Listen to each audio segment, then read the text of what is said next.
Boa noite, irmãos. Louvado seja o nosso Senhor Jesus Cristo. Louvado seja o nosso grande Deus, Pai, Filho e Espírito Santo. Amém? Nossa mensagem continua no Salmo 29, é a segunda mensagem, parte 2. A voz de Deus sobre as nações. E eu vou usar como ilustração de como Deus comanda as nações a guerra dos 6 dias de Israel. E vou usar uma figura também que é utilizada aqui no Salmo 29, o cedro do Líbano.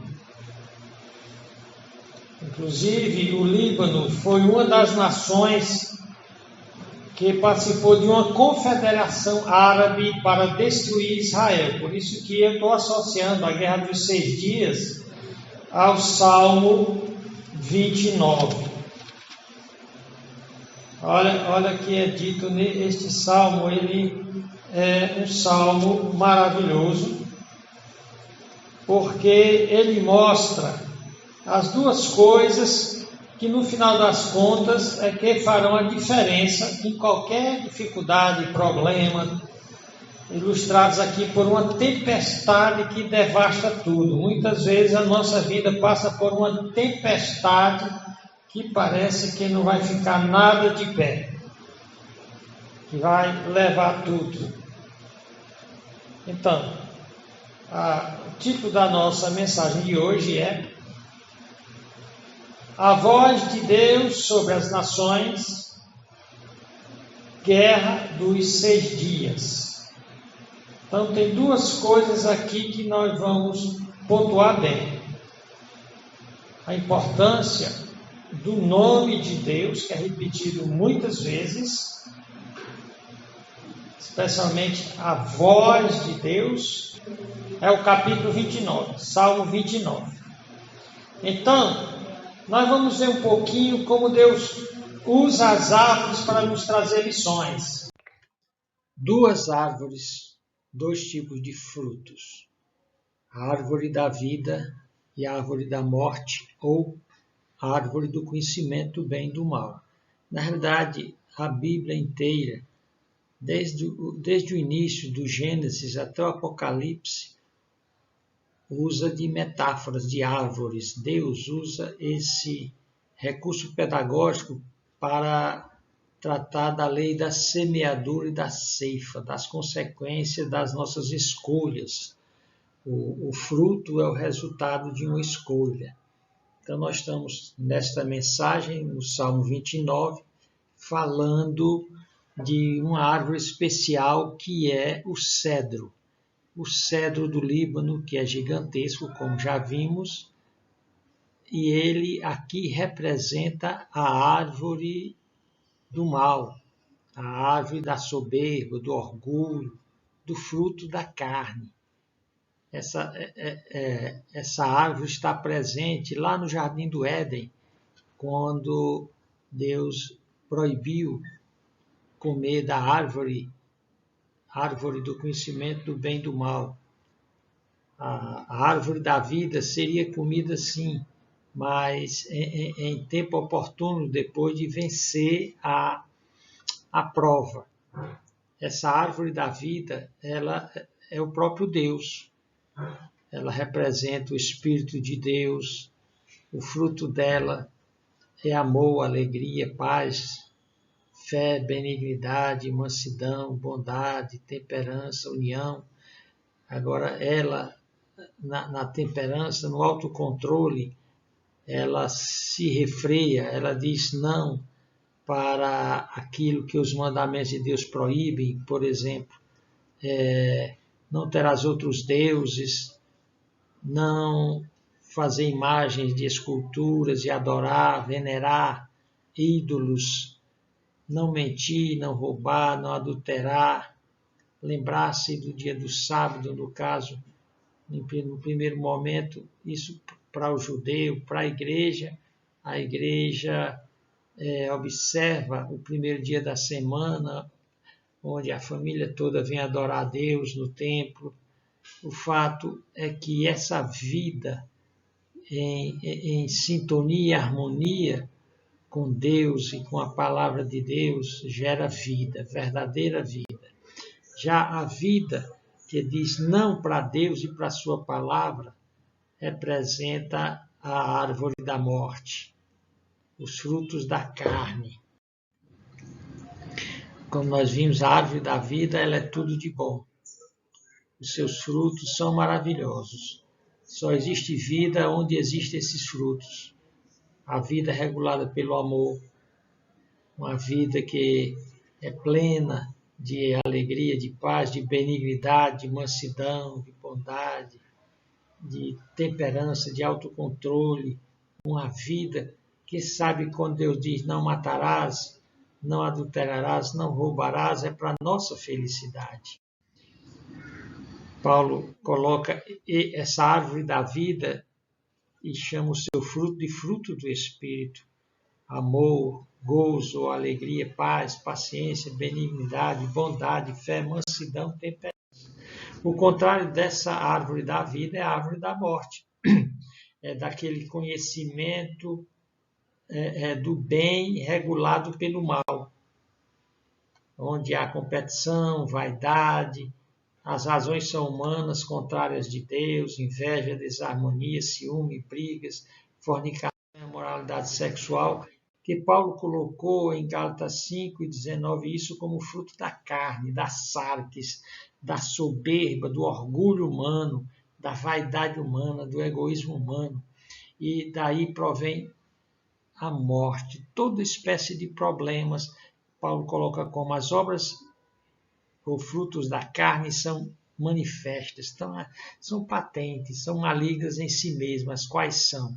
Prostituição, aqui é porné, todo tipo de imoralidade sexual, impureza, todo tipo de impureza do corpo, da alma, do espírito, lascívia, idolatria, feitiçaria, farmaqueia, todo tipo de busca de poderes e conhecimento desautorizados por Deus, inimizades, porfias, emulações, iras, pelejas, dissensões, heresias, invejas, homicídios, bebedices, vícios em geral, glutonarias e coisas semelhantes a esta. Ele continua, a respeito das quais os preveni que não herdarão o reino de Deus os que tais coisas praticam. Então aqui tem a fonte de todos os problemas e desgraças humanas, a causa e finalmente a causa da perdição final. Então, aqui é usado isso aqui para ilustrar a importância de entender que na vida existem essas duas árvores. A árvore da vida, que é o próprio Deus, o Espírito de Deus, e a árvore da morte, que tem a ver com o mal, com Satanás, com o espírito de demônios. E aqui ele usa a árvore talvez maior que exista, o cedro do Líbano. Só para você ter uma ideia, o cedro do Líbano ele chega a ter 35 metros de altura. Já imaginou uma árvore com 35 metros de altura? O diâmetro dela, a espessura dela de 12 metros. Pessoas bem pequenininhas embaixo dela, ela chega a ter 1000 anos. Já imaginou uma árvore ter 1000 anos? 35 metros de altura, 12 metros de grossura, de espessura, de diâmetro. É uma árvore colossal, milenar. E ela vai representar, o cedro representa várias coisas, dependendo do contexto. No contexto do Salmo 29, representa o julgamento de Deus contra as nações. Ele vai chamar as nações pagãs de cedro do Líbano. E aqui você vai ver que a voz de Deus, ele despedaça essas árvores centenárias. No versículo 5 diz, a voz do Senhor quebra os cedros. E não é qualquer cedro. Sim, o Senhor quebra os cedros do Líbano. E que isso tem a ver com a guerra dos 6 dias. Antes de nós orarmos, eu sempre dou o objetivo da mensagem, o propósito, a tese. Aqui nós vamos aprender algumas lições com o Salmo, capítulo 29, especialmente nos primeiros 5 versículos. Ele tem 11 versículos. Esse salmo aqui, ele é o terceiro salmo da criação. O primeiro salmo da criação, que mostra Deus como Criador de tudo e Senhor de tudo, é o Salmo 8. O segundo salmo da criação é o Salmo 19. Então, o terceiro salmo da criação é o 29.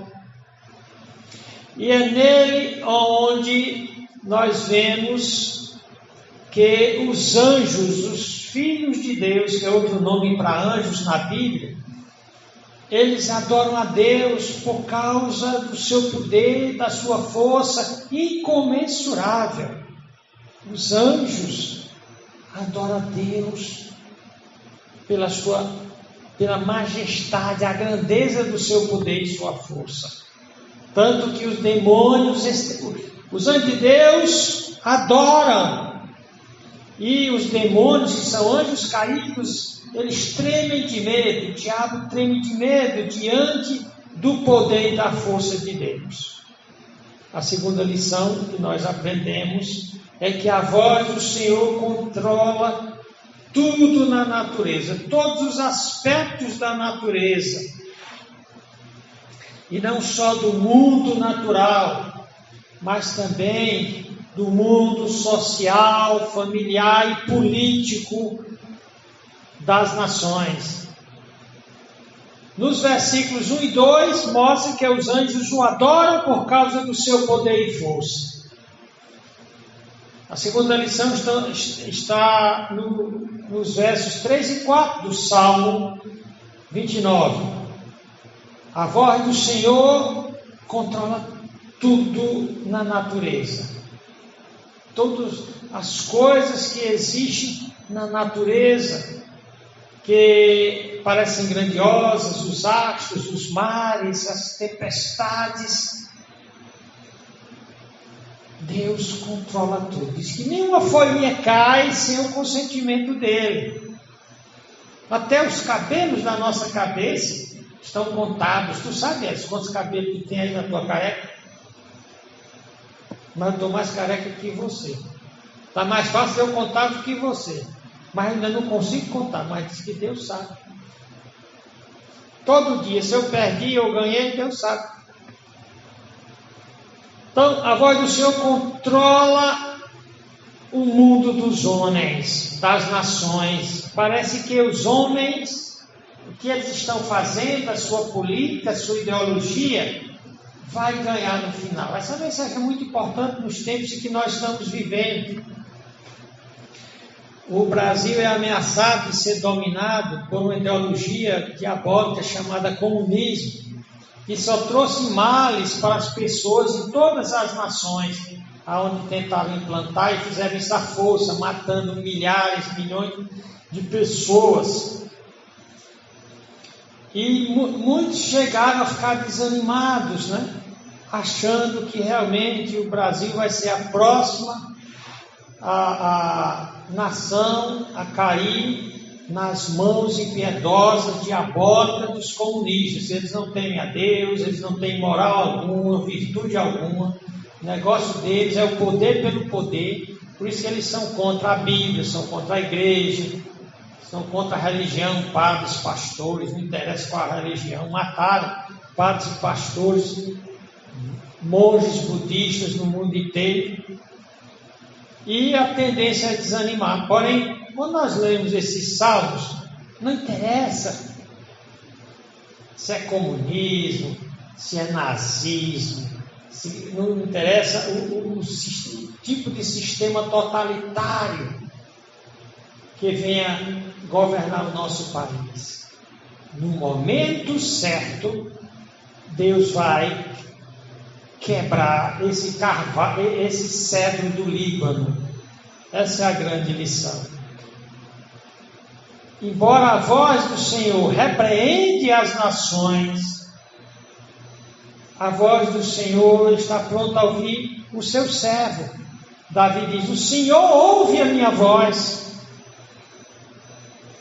E aqui tem a figura, nós vamos ver através da Bíblia, a figura da árvore no sentido positivo. Já começa lá no Jardim do Éden, duas árvores. Uma que tem um sentido negativo, que era a árvore do conhecimento do bem e do mal. Foi lá que começou a tragédia. E a árvore da vida. A Bíblia diz que os servos são plantados pelo Senhor. E que os servos de Deus fiéis são servos plantados na casa do Senhor. Rosângela, você é um cedro plantado na casa do Senhor? Você que está aqui, você é um cedro plantado na Senhor ou é um carrapicho que vai durar pouco? Essa é a pergunta. Cedro ou carrapicho? Então tem um cedro representando os maus, o seu poder maligno, e tem os servos de Deus que são cedros, são fortes. Então, como eu falei, esse é um salmo aqui que ele relembra as batalhas do povo de Israel contra inimigos colossais, inimigos humanamente invencíveis, mas que ao repreender da voz de Deus, esses inimigos eram eliminados. Por isso que o nome de Jeová, o Eterno Senhor, predomina nesse Salmo 29. Começa dizendo para atribuir a Ele, a esse Senhor, diz duas vezes, atribua ao Senhor glória, força, atribua ao Senhor glória conforme o resplendor da sua santidade. Duas vezes no Salmo 1, duas vezes no verso 2, duas vezes no verso 3. A voz de Deus sobre as águas, esse Deus da glória, sobre as águas poderosas do dilúvio. A voz do Senhor, que é uma voz que ninguém pode silenciar ou deter. Essa voz é tão poderosa que ela arranca o cedro, um cedro de 1000 anos, de 35 metros de altura e 12 metros de diâmetro.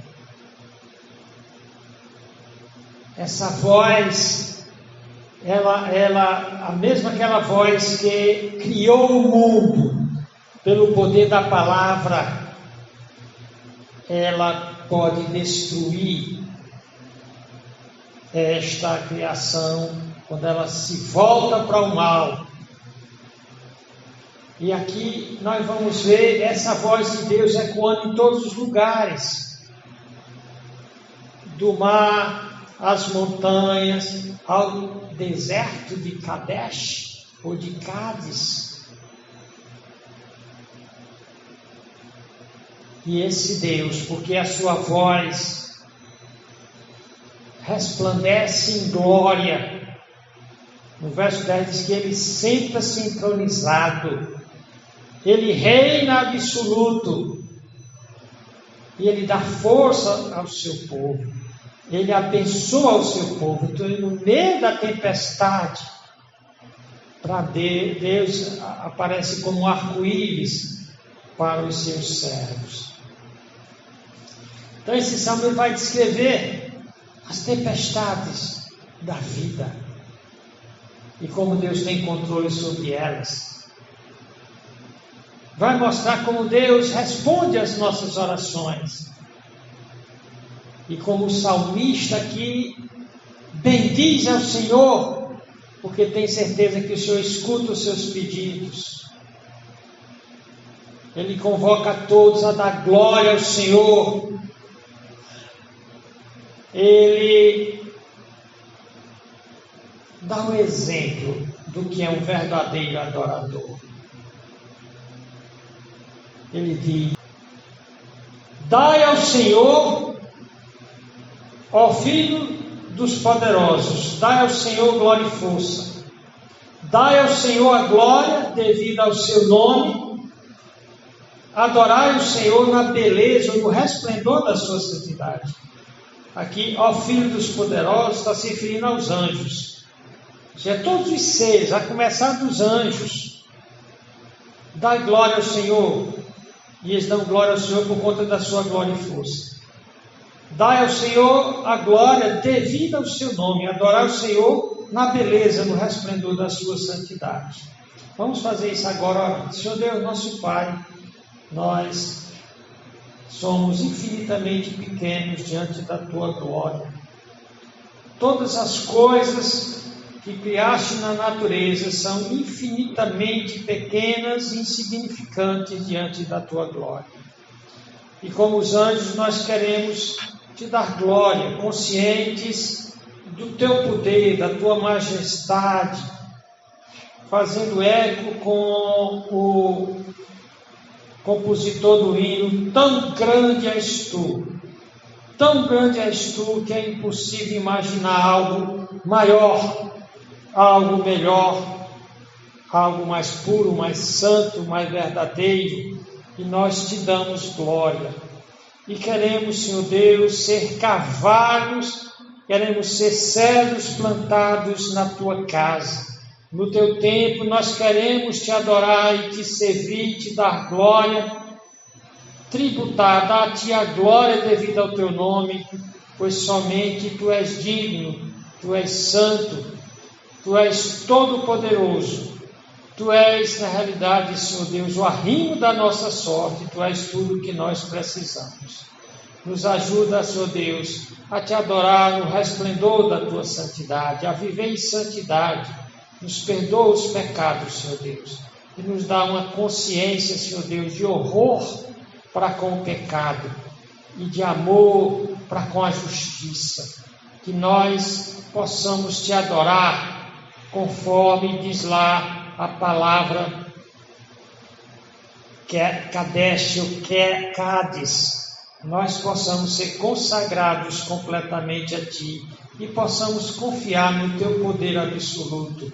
Que não venhamos a temer, Senhor Deus, os cedros do Líbano, as ideologias desse mundo. Se tivermos de enfrentá-los com o nosso poder, nós somos pequenos, mas sabemos que o Senhor quebra todos os cedros do Líbano. Senhor Deus, tenha misericórdia do Brasil, Senhor Deus. Levanta todos, quebra todos os cedros malignos, pagãos, que tentam destruir o Brasil. Isso nós te pedimos em nome de Jesus Cristo. Amém. Então, aqui, o salmista, ele é testemunha de uma tempestade tremenda, que começa sobre o grande mar, chamado Mar Mediterrâneo, Mar de Terras. E aqui, essa tempestade, ela é orientada por uma mão invisível, que ela vai em volta de Israel. Ela se move para o norte do Líbano, parece que vai sacudir a terra, e ela faz voltas, passa por Cádiz, o deserto de Cádiz, ou de Quedes, ou de Quedesh, o deserto, a cidade dos santos, por assim dizer. E então aqui nós vemos a consciência que o salmista tem da grandeza de Deus. Ele, quando era cercado por grandes e poderosos inimigos, eles diziam: mesmo que todos os montes, todos os meus inimigos se transformem em montes gigantescos que venham sobre mim, eu não vou temer. Porque o que impacta ele é o domínio absoluto de Deus sobre todos e sobre tudo. O Salmo 29, ele celebra o reinado, o governo absoluto de Deus sobre todo o cosmos, sobre a terra. Por isso, aí você vê 7 vezes a voz do Senhor. É Deus que dá a última palavra, é Ele que está no comando. O mal não pode vencer aqueles que confiam em Deus.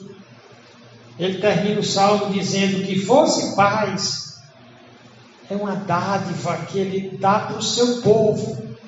Aquele que não é povo de Deus é quebrado.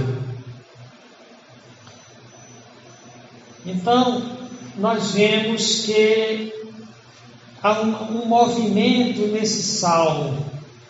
Começa a partir dos anjos, todos são chamados à adoração de Deus, os filhos de Deus, nome para os anjos, especialmente lá em Jó. Porém, como criatura de Deus, todos são filhos de Deus, porém filho de Deus real é somente quando aceita Jesus como seu Salvador. Portanto, nós temos aqui uma chamada universal para adorar a Deus. Porque a voz de Deus é inescapável. Cobre todas as águas, nos versos 3 e 4. Cobre, está sobre todas as nações. E o exemplo dos seres mais fortes da natureza, como os cedros do Líbano, não podem resistir à sua voz. Portanto, Deus governa absoluto sobre tudo. É interessante que a relação, vamos dizer assim, o significado da palavra árvore através da Bíblia. Nós vemos toda uma teologia ligada com a árvore. Começa lá, da árvore da vida, que se o homem não tivesse caído, tivesse passado na prova, certamente ele participaria da árvore da vida. Mesmo lá ele tinha vida, não precisava morrer. Ele só morreria se comesse da árvore do conhecimento do bem e do mal, que seria a árvore da morte. Então, a árvore do conhecimento do bem e do mal, o conhecimento para o mal, trouxe a morte, o salário do pecado. Porém, o homem pode sair de debaixo do mal trazido pela árvore do conhecimento do mal e se dirigir para outra árvore, que a Bíblia chama de madeiro, cruz.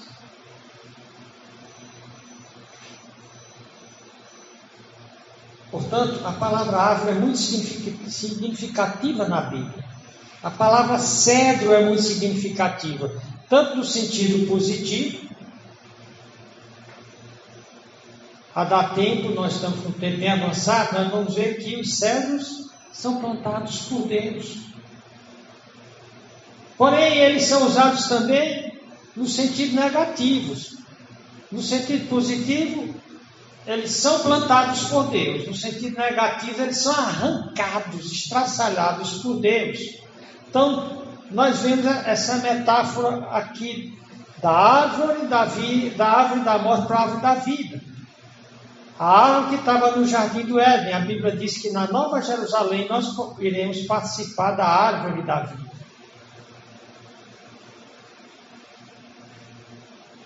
Já vimos que os anjos são chamados para adorar a Deus.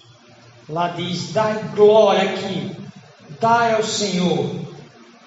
Dai ao Senhor. Adoração é dar. Muita gente pensa que adorar é receber. É dar. Dai glória ao Senhor, filhos poderosos. Quando você vem para a igreja, você vem pensando só em receber? Quando você ora, você só pensa em receber? Ou você faz que nem o salmista Davi, Senhor, o que eu posso te dar diante de todos os grandes benefícios que o Senhor tem me dado? Tantas bênçãos que o Senhor me deu, como eu posso dar alguma coisa ao Senhor? Então aqui diz, adorando a Deus, vindo servir a Deus, mesmo que está cansado, muitas vezes até doente, mas que a sua doença não é uma doença que contamina os outros e dá para você se arrastar. Diz que nós devemos adorar o Senhor na beleza da sua santidade aqui nesse salmo, mas Paulo diz em Romanos 1,12 Exorto-vos que apresenteis os vossos corpos em sacrifício vivo, santo e agradável a Deus.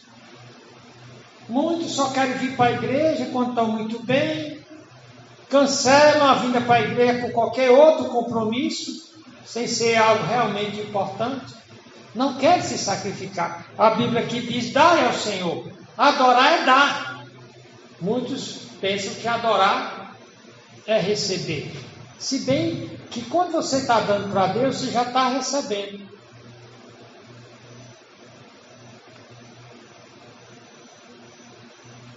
Dai ao Senhor glória e força. Ou seja, dê o melhor para Deus, a sua força, a sua energia, o seu talento, o seu serviço. Se alegre na presença de Deus. Louve a Deus com alegria. Olha o que é dito aqui.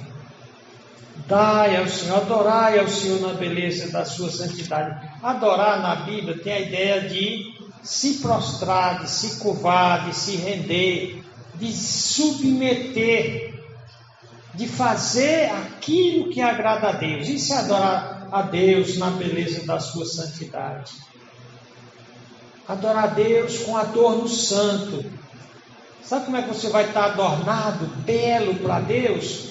Quando você está adorando a Deus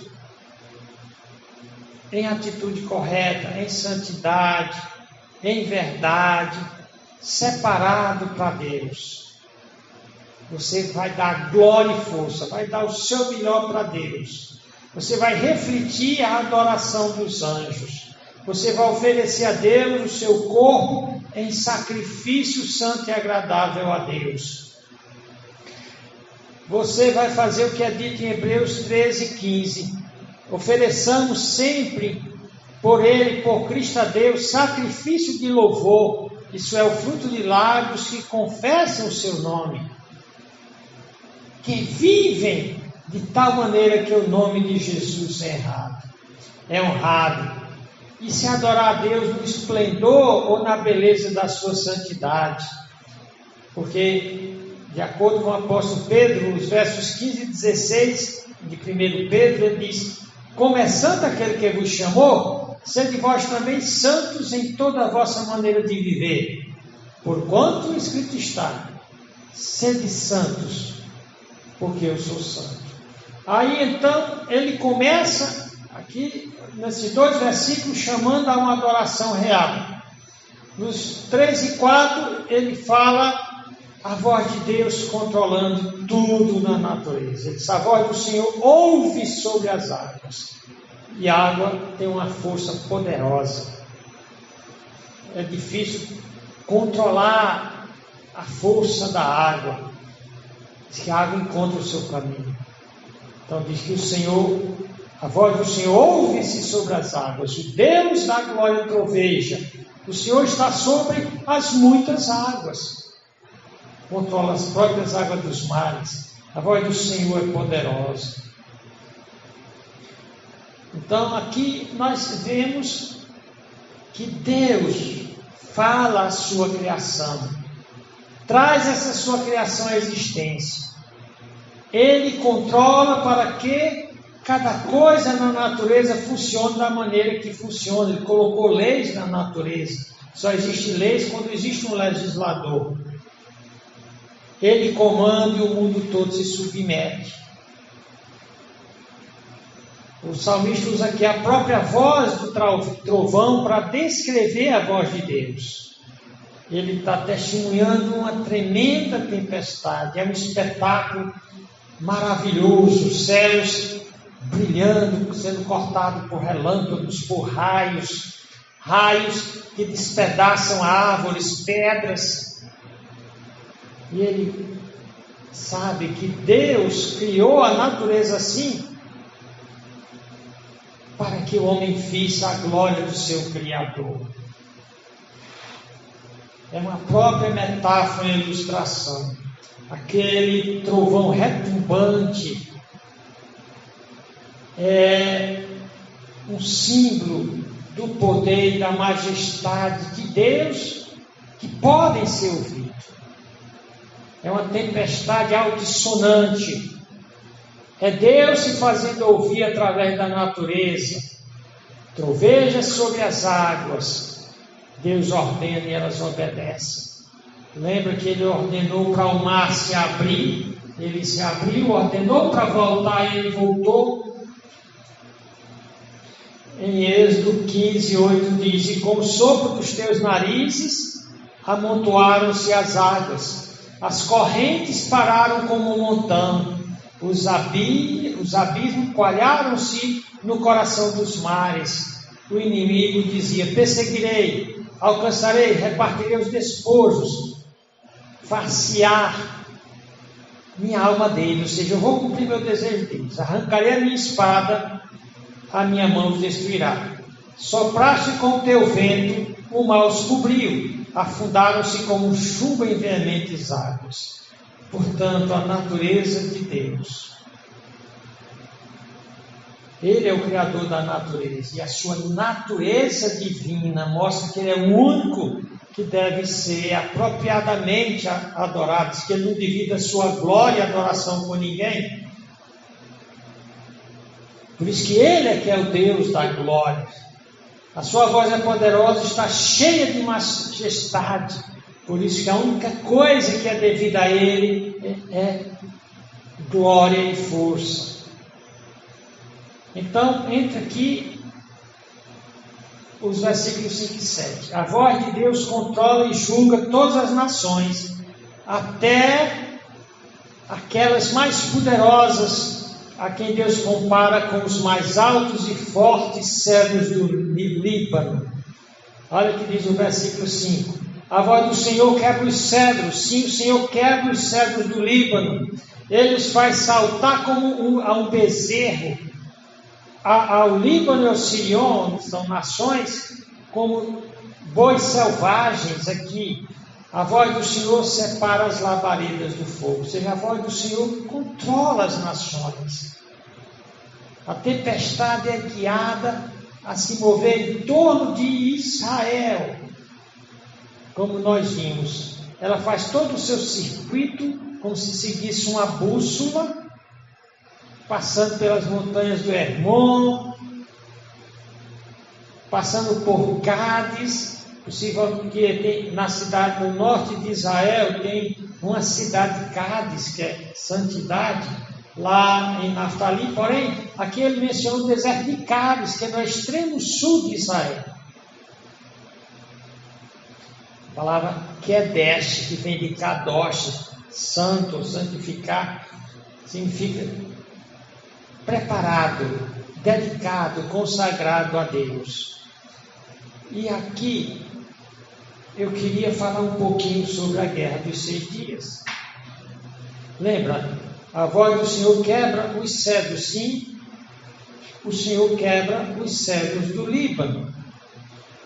É interessante que Deus protegeu Israel de uma forma poderosa.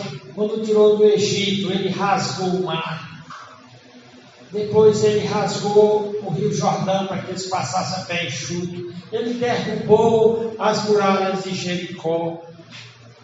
E a guerra dos 6 dias, da qual fez parte a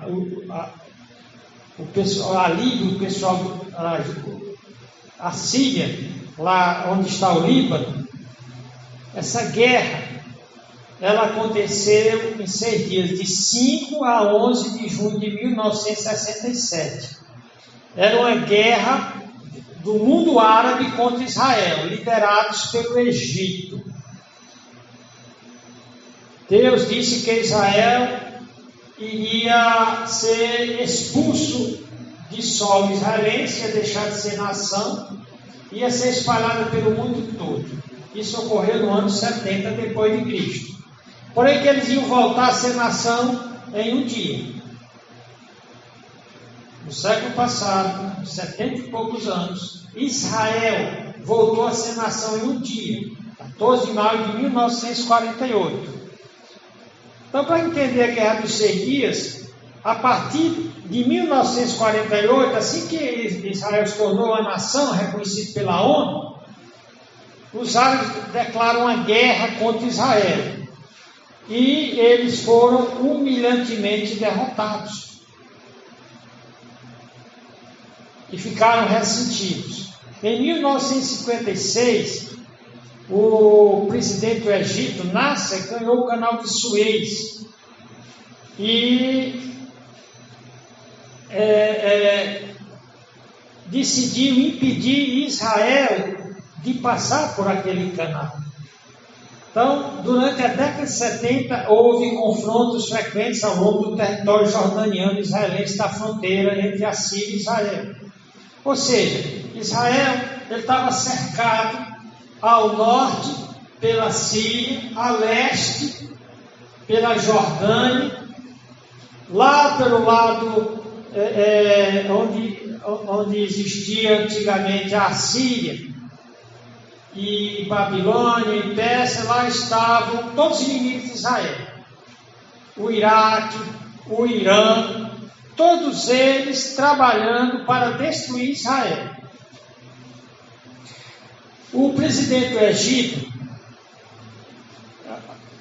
Nasser, ele tenta unir todos os árabes no que foi chamada a República Árabe Unida.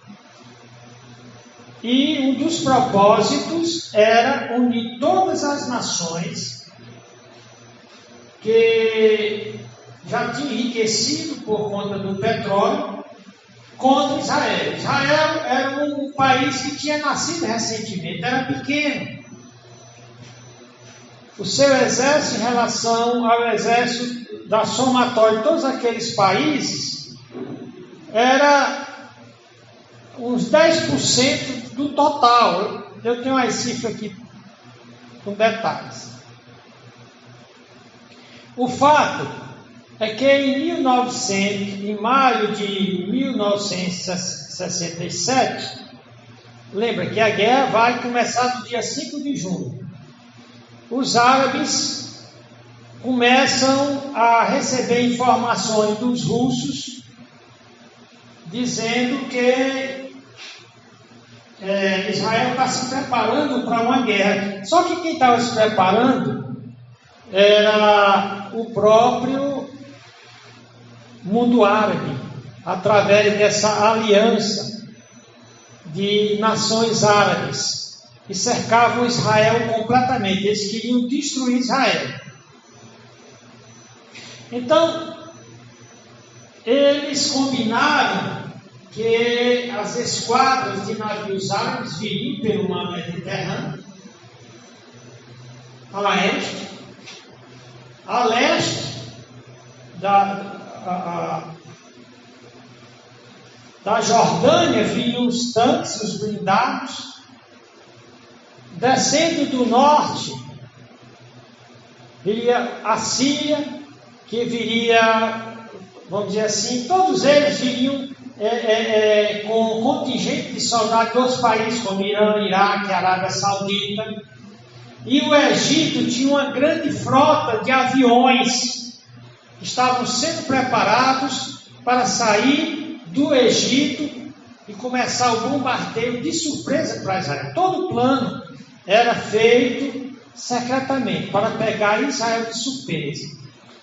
Só que a polícia secreta de Israel, o Mossad, é uma das polícias secretas mais inteligentes, mais vitoriosas do mundo moderno. Eles descobriram o plano para atacar Israel e destruir. E só tinha um jeito de sobreviver, se eles atacassem primeiro. Então os aviões de Israel, os melhores pilotos do mundo eram de Israel, voando aviões que não eram nem os melhores, porque os melhores estavam com os árabes. Esses aviões de Israel eram caças Mirage comprados na França. Não eram os melhores. Porém, antes dos aviões da Força Aérea egípcia saírem do aeroporto, eles foram bombardeados, destruiu toda a frota de aviões do Egito, ao mesmo tempo que o exército de Israel avançava em todas as direções, em direção à Jordânia, em direção ao Egito, em direção à Síria. 6 dias. Começa em 5 de julho. E começa uma guerra, Edson, que vamos supor 10 contra 100. Qual é a chance dos 10 ganharem? Nenhuma, né? Mas, assim como Deus agiu soberanamente, lembra que a voz dele está sobre as nações árabes eram verdadeiros cedros gigantescos. Israel pequenininho, uma formiguinha. Aconteceu verdadeiros milagres. Os tanques de Israel, muitas vezes, pouquinhos estavam atrás de uma costa, de um pequeno monte, e do outro lado tinham centenas de blindados, de tanques de guerra dos jordanianos. E de repente eles ouviam um som, viu aqui a voz deles, a voz de Deus. Os jordanianos, os árabes ouviam um som terrível, como se viesse um grande exército naquela direção. E eles, assombrados, saíam deixando seus blindados, deixando seus tanques. Isso agora, em 1967, eu tinha 7 anos, já era nascido antes. Eu tinha 7 anos. Milagres como no tempo de Moisés e de Josué. Então, aquele pequeno número de blindados, quando eles chegavam e viam um monte de tanques dos árabes abandonados. O fato é que em 6 dias, devido a essa ação milagrosa de Deus, igual no tempo de Josué, igual no tempo de Davi vencendo Golias, o que parecia improvável, impossível, em 6 dias, né? Você vê o povo árabe pedindo ao mundo que intercedesse para Israel parar. Um cessar-fogo foi assinado em 11 de julho, nas colinas de Golã, na Síria, onde estavam os cedros do Líbano, onde Deus diz: quem manda sou eu.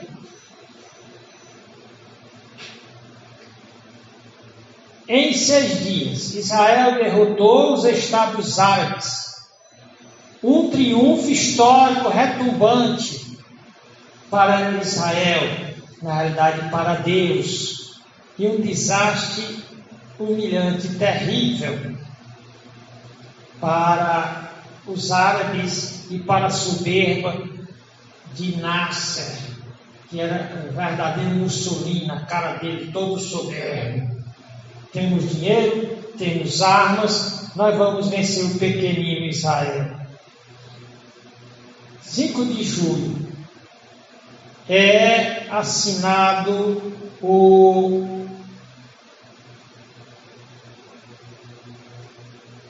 armistício, a vitória de Israel. Então, os efeitos da guerra de 1967 é que Israel ganhou Gaza, as colinas de Golã, as Cisjordânias, aumentou 3,5 vezes o seu tamanho original. Por causa disso, Israel era agora o país com maior população palestina, refugiados a partir de 1948. Os árabes mandaram um monte de gente dos seus países para dizer que eram palestinos e criaram artificialmente um estado chamado Palestina. Porque antes de Israel estar lá, não existia um estado palestino. Existiam beduínos, árabes aqui e acolá, pastoreando seus rebanhos. Depois que foi criado o Estado de Israel, então os árabes criaram um Estado artificial chamado Palestina, dentro lá da Cisjordânia, para criar problemas para Israel. Então, a partir daí, Israel passa a ter um problema grave com esses palestinos. Portanto, nosso tempo já está vencido, o que é que nós podemos aprender aqui?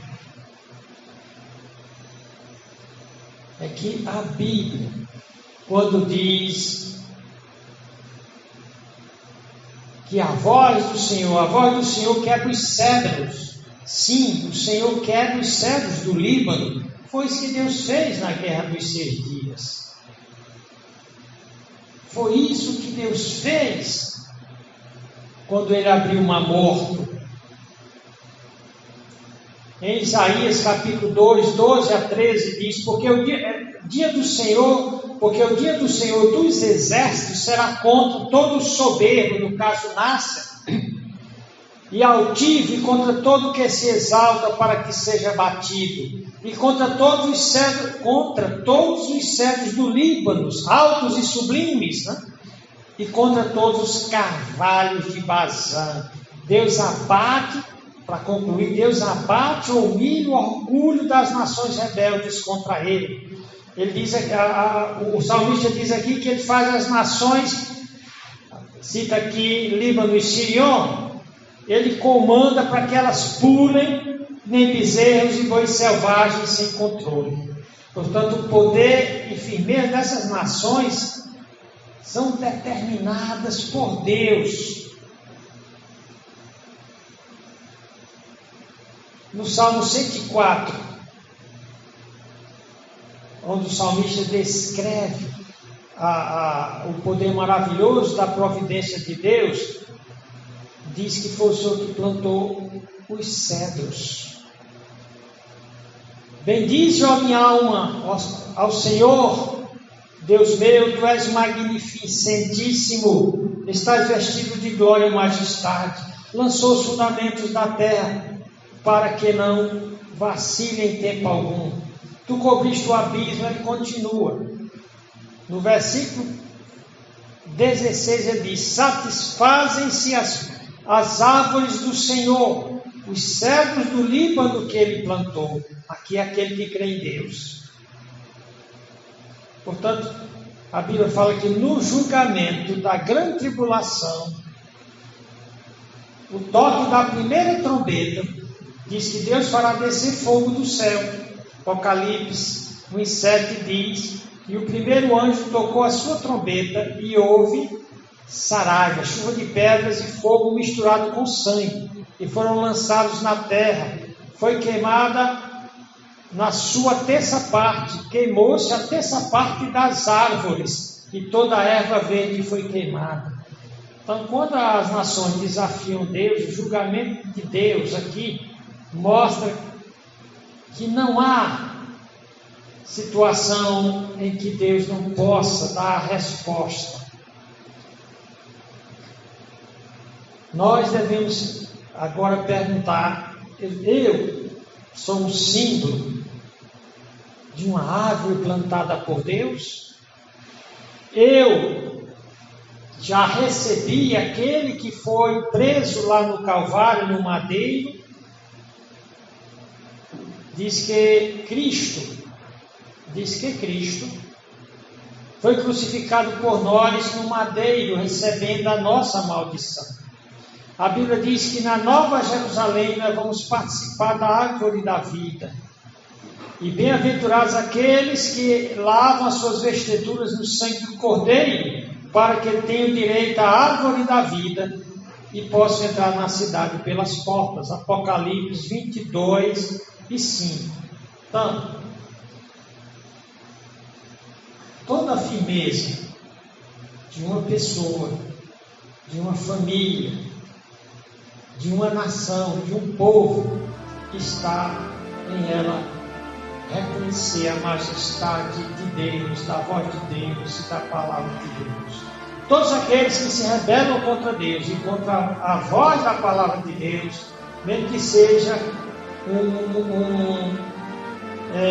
um cedro com 35 metros de altura, 12 metros de diâmetro, será esfacelado, será reduzido a nada. Na Guerra dos 6 Dias, Deus mostra que a vitória não está com a maioria, A vitória está com quem adora a Deus e com quem serve a Deus. Amém, meus irmãos? Senhor Deus, nosso Pai, obrigado pelas lições que aprendemos no Salmo 29. No nome de Jesus Cristo, oramos e agradecemos. Amém. Boa noite.